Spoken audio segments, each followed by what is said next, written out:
Une mwana ere ne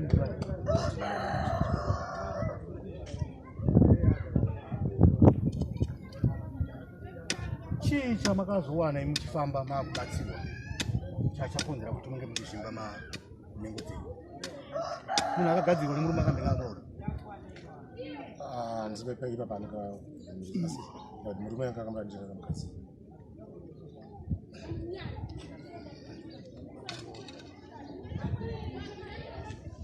Izvi nihonai mune dambudziko mune tarisiro here kunge muchizodzokerana nemukadzi? Tarisira pasi.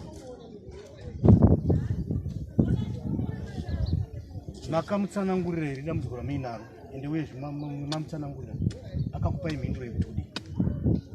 Iye akangapandakana zvaizvo.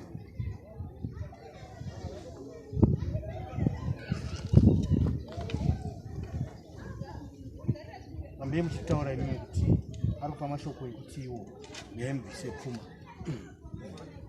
Muri kuritambira sei shoko iroro? Ndichazongobvisa pfuma yakuti ndinozotora mwana kwete kuti nditore kupfundise pfuma kuti